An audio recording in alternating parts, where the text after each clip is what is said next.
I'm Hallie Schwinnard in for Tim McGonigal. First tonight, more than a month after wind downed trees across Helena, damage in one historic cemetery has yet to be fully cleaned up. MTN's Ryan Berg has more. Around a month ago, Helena was hit hard by a powerful windstorm that felled trees and damaged property. Here at Forestvale Cemetery, they're still helping cleaning up the damage, like the fallen trees seen behind me. As you drive through the entrance of Forestvale Cemetery, seconds later you are met with fallen trees and scattered branches.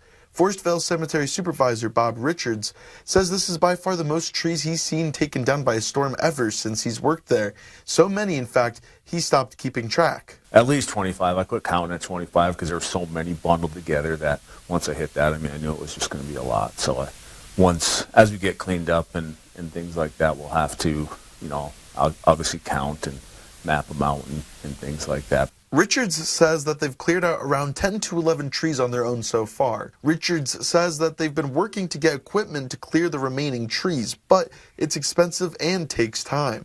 The equipment itself is going to be about $5,000 to $10,000. Just accessories for the equipment we have now, but a cable would be about $10,000 for that. So once that's in, that's about the damage.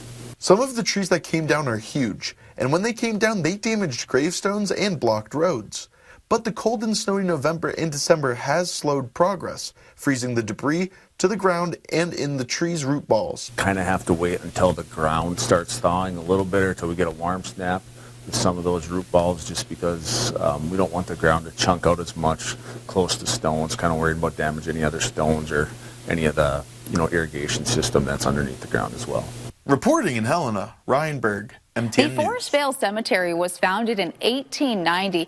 It was originally called the Helena Cemetery, but later changed its name to its current one in 1901. It covers 150 acres and was designed by a Vermont native, a civil engineer working in Montana.